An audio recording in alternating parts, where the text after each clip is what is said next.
You open the Walmart app and boom! The Reebok and Hanes styles that keep your kiddos on their A game delivered in as fast as an hour. That's right, those comfy Hanes Performance Crew socks they love in the app. And the coolest shirts, shorts, hoodies, and leggings from Reebok? Yep, Walmart's got them. They'll feel so focused in their new gear they won't even notice you freaking out on the sidelines. Shop Reebok and Hanes in the app. The Walmart you thought you knew is now new. Subject to availability, fees, and restrictions apply. This episode is brought to you by LinkedIn. Healthcare professionals can lead their careers with LinkedIn.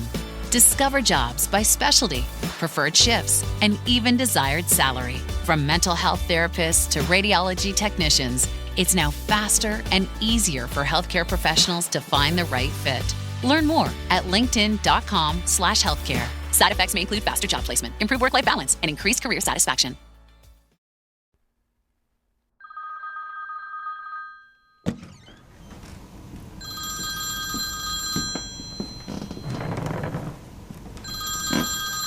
Oi, Cristiano, boa tarde.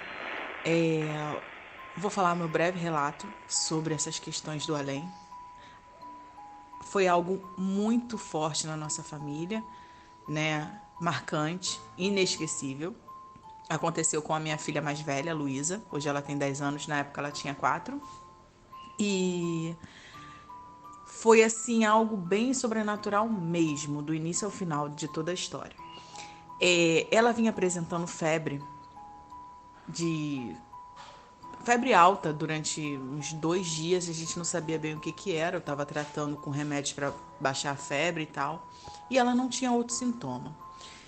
E ela acabou que não foi para a escolinha, eu fiquei com ela aqui em casa, na sala onde eu tô agora, e ela estava brincando, estava medicada, né, com remédio para febre, e estava um pouco melhor, e estava brincando. E eu escutei alguém falar assim comigo, uma voz, né? Ela está com meningite. E eu fiquei muito descrente daquilo. Eu sempre tive uma facilidade de ouvir conversas, ouvir vozes de pessoas que não estão aqui assim, junto, né? Às vezes eu via vulto, mas vozes é algo que eu sempre escutei muito bem desde pequeno. Então, eu escutei essa voz falar comigo que ela estava com meningite. E eu fiquei, assim, bem descrente, né? Mas, ao mesmo tempo, eu fiquei com o pé atrás. Estava tomando café, parei de tomar meu café na hora. Fiquei meio que temerosa, mas descrente ao mesmo tempo. E passou. E aí, ela não melhorava dessa febre. Então, na época, nós tínhamos um plano de saúde. Liguei para a médica, para a pediatra dela. E a pediatra dela conseguiu um horário para a gente ir lá para ver o que estava acontecendo. Levei. Chegando lá no consultório, a doutora examinou e ela saiu com laudo de pneumonia. E eu falei, doutora, mas meningite está descartado, né? Ela prontamente fez todos os exames, colocou o queixinho da Luísa no tórax, a Luísa encostava super bem, quadril levantava, enfim, estava bem, não tinha nada ali que aparentava ser meningite. Mãe, por que isso? Eu falei, não é nada, tudo bem. Viemos para casa, eu me lembro do momento que eu estava com ela no ônibus, ela sentada no meu colo, eu olhava para ela e eu sentia como se alguém falasse assim, você tem que estar atenta, porque é uma doença mortal. E aquilo já estava Aí aquilo começou realmente a me incomodar, né? E aí eu dei o remédio, a doutora passou o remédio para pneumonia, pediu para que se eu pudesse conseguir um raio-x para confirmar o laudo. Nesse dia, isso foi de manhã, né? Quando foi mais ou menos à noite, a Luísa piorou bem. Então eu tive que levar ela numa emergência. Chegando na emergência, ela foi medicada com Novalgina, né, o remédio para febre, e ficou por isso mesmo. Ela não saiu com um laudo de lá, a não ser que fosse alguma coisa viral e para manter o remédio que a pediatra tinha passado. E eu falei com essa médica de lá, falei com ela em relação à pediatra ter falado que poderia ser uma pneumonia e tal, e falei sobre eu estar achando que seria uma meningite. E ela também fez todos os exames que a pediatra tinha feito na Luísa mais cedo, e ela falou, não existe meningite aqui. Eu, tá bom. Vim pra casa. Luísa melhorou, Luísa comeu, foi a primeira refeição que ela tinha feito no dia, logo depois de ter sido medicada lá. Eu falei, bom, deve ser isso mesmo, né? Aí passou o dia. No dia seguinte, a Luísa ficou muito ruim. muito ruim. Ela vomitou muito, ela ficou bem mal. E ela, de repente, sabe quando você tá passando muito mal, vomita muito, de repente você quer deitar e ficar quieto? Foi o que aconteceu com ela. Ela pegou, deitou e eu deitei do lado dela. Eu tenho 2 filhas, né? Ela e mais uma, a Laís. E a Laís ainda era bebê. E ela ficou deitada na cama. Eu, a Laís e ela na ponta, com a gradezinha. E nesse meio tempo que ela estava descansando, eu também estava com ela, sempre medindo a temperatura, né? Eu virei pro lado e vi uma menina do lado dela. Essa menina, eu nunca vou esquecer dela. Ela tinha um vestido florido, lindo, um sapato com uma meinha na canela, um sapatinho branco, todo bonitinho. O cabelo chanelzinho mesmo, penteado com um laço. E ela olhava somente para a Luísa, ela não olhava para mim. Mesmo eu vendo ela olhava para a Luísa e balançava a perninha, porque ela tinha a idade da Luísa mais ou menos, em torno de 4 anos também. Então não batia a perninha no chão, né? Ela deitada na cama, a perninha era curta, então ela balançava a perninha e olhava para a Luísa. Quando eu vi aquela cena, eu falei assim, meu Deus, a minha filha tá com alguma coisa mesmo. Meu esposo estava tomando banho, eu levantei da cama rapidamente, bati no banheiro e falei, vamos descer agora que nós precisamos orar pela Luísa agora. Peguei a Luísa no colo, a menina em si já tinha sumido, desci com ela. Coloquei ela aqui na sala onde eu tô, no chão, e falei, se ajoelha e vamos orar. E assim nós fizemos. Nós oramos, pedimos a Deus que curasse a Luísa e que nos direcionasse a saber o que fazer. E assim que eu terminei a oração, nesse exato momento, a voz falou assim pra mim, liga pra pediatra dela. Isso era 4 e pouca da manhã. Ela tinha começado a passar bem mal no dia seguinte, né, dela ter ido no hospital, mas assim, na parte da tarde pra noite. E essa voz falou, liga a pediatra dela. Aí eu peguei, 4 e pouca da manhã, liguei, a pediatra atendeu assim, fala mãe. Aí eu, doutora, a Luísa piorou muito. Ela já não tá mais, porque a Luísa chegou num ponto que ela já não tava mais falando com a gente. Ela só dormia. E eu falei, ela já não tá mais interagindo, ela não quer ver desenho, ela não quer comer, ela só quer dormir. Aí a doutora falou assim pra mim, mãe, você vai levar ela no Hospital X, um hospital de crianças aqui no Rio de Janeiro, lá, eu quero ela lá. Você ouviu bem, mãe? Não é UPA, não é lá. Eu falei, tá bom. Agora, eu falei, tá bom. A roupa que eu saí do corpo, a roupa que eu saí de casa era a roupa de dormir. E tinha minha filha caçula. Como é que eu ia fazer com a minha filha caçula? E vai a gente a caminho do hospital. Nesse meio tempo, minha irmã fala, Nayana, se você quiser deixar a Laís, que é a caçula aqui, parece que teve um problema com o meu motorista, que a minha irmã trabalhava em Saquarema. Então, o motorista levava ela para Saquarema, do Rio de Janeiro para Saquarema, quem não sabe, região dos lagos, né? E justamente nesse dia, o homem ligou cedo para ela, dizendo que não teria como estar às 7 horas lá no trabalho. Ele ia se atrasar porque deu um problema. E foi a maior sorte, porque a minha irmã pôde ficar com a minha filha. E para eu poder ir para o hospital e ter, assim, ficar mais calma para resolver a situação. E aí a gente foi para o hospital.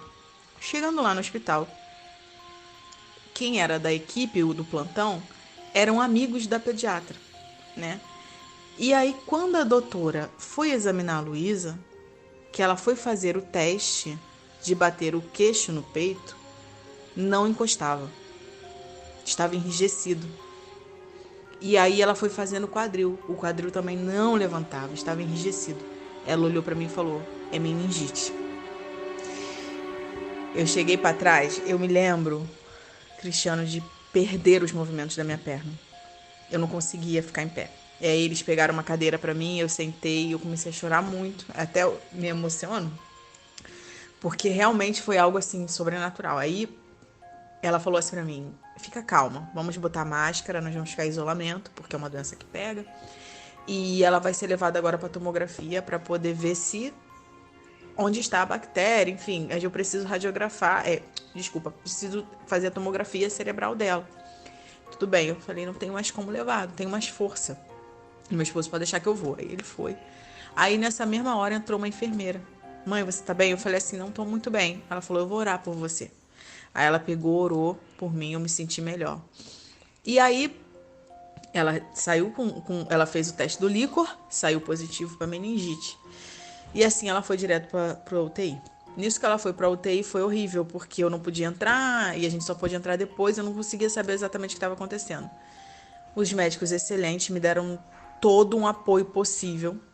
E aí, nesse meio tempo, ela foi melhorando, foi se estabilizando na UTI, ela ficou 3 dias na UTI. Esses 3 dias que ela ficou na UTI, o quarto, ela já iria para o quarto. Só que o meu plano era quarto coletivo. E a minha filha tinha parado de andar, devido à meningite, né? Ela parou de andar. E eu queria que ficasse uma coisa assim, sabe? Só eu, ela e o pai. E não queria muito dividir o quarto. Eu não tava num momento de dividir muito o quarto, sabendo que era o que tinha pra mim, né? Quem sou eu? Mas eu queria muito que ela ficasse num quarto privativo e não tinha como eu pagar. E o meu plano era quarto coletivo. Então eu fui pra casa, minha irmã foi pra lá pra ficar com ela, pra eu poder cuidar da minha pequenininha em casa. A gente revezava, eu, minha irmã, meu esposo. E vim pra casa. Quando eu voltei, eu fui dar o nome dela na recepção, Luísa. Aí a doutora não, a menina da recepção, enfermeira, né, que estava lá no andar, falou assim, ela não está nesse quarto. Aí aquilo já me bateu um choque, porque eu falei, minha filha voltou para UTI, meu Deus do céu. Falou, ela mudou de quarto. Nós achamos melhor e conveniente colocar ela num quarto privativo. Eu não acreditei. Eu falei, eu não tô acreditando nisso. E ela falou assim, aí a gente ficou no quarto privativo com ela mais 10 dias, foram 13 dias de internação, né? E aí ela ficou 10 dias no quarto privativo. Ela voltou a andar, fez os tratamentozinhos dela para ela voltar a andar, fez todos os exames, não teve nenhuma sequela. E hoje ela já tá com 10 anos. E graças a Deus deu tudo certo. Mas eu tenho, assim, muito uma noção de que se eu não tivesse escutado, talvez, se eles não tivessem me alertado, esses seres do além, ou espíritos, né, enfim, anjos, o que tiver que ser, não tivesse me alertado, talvez eu tivesse perdido a minha filha em casa. Porque eu lutei muito assim mesmo, sabe? Eu achei tudo muito estranho. E se eu não tivesse escutado, se eles não tivessem me alertado, talvez eu tivesse deixado para lá e tratado como o primeiro diagnóstico de pneumonia. E talvez ela tivesse falecido em casa, né? Mas graças a Deus deu tudo certo. Hoje ela já tem 10 anos, é super esperta. E é isso aí, tá bom? Um grande abraço, beijo em todos e muito bom podcast, tá bom? Abraços. Rapaz, que episódio tenso, hein, cara? Que sinistro. Bom, mas que bom que ficou tudo bem aí com a menina, né, no final. E vocês devem ter percebido também que o formato tá um pouco diferente, né? Geralmente eu entrevisto a pessoa e eu vou explicar por quê. Eu tô dividindo aqui o podcast entre 2 episódios. Um para os ouvintes, né, só com o relato dos ouvintes, e outros com a minha entrevista, onde eu interajo, faço pergunta com as pessoas. A ideia é que quarta-feira seja o episódio dos ouvintes e sexta-feira o episódio da entrevista. E futuramente teremos 2 episódios por semana, hein, para ficar legal. Eu digo futuramente porque a gente está com a meta aberta lá no Apoia-se, estamos quase batendo essa meta para conseguir transformar o programa que é quinzenal em semanal. Então, se você puder ajudar, obviamente, ninguém é obrigado a nada, mas fica aí a minha sugestão até para você entrar no grupo secreto que está bombando. O grupo tá vários relatos super legais que eu estou colocando lá e não vão para lugar nenhum. Eles são exclusivos do grupo do Apoia-se. Então, se você quiser entrar, basta entrar em www.apoia.se/relatos do além, tudo junto, tá bom? Obrigado a todo mundo que apoia também o projeto. E se você não puder apoiar, eu entendo completamente, ajuda a gente aí dando 5 estrelinhas aí no seu agregador, no Deezer, no Spotify, no Google Podcast. Dá 5 estrelinhas, comenta, deixa um review legal aí, que isso ajuda demais, demais, demais. Você não tem noção do como ajuda, tá bom? Valeu, galera, até mais e é isso. Tchau!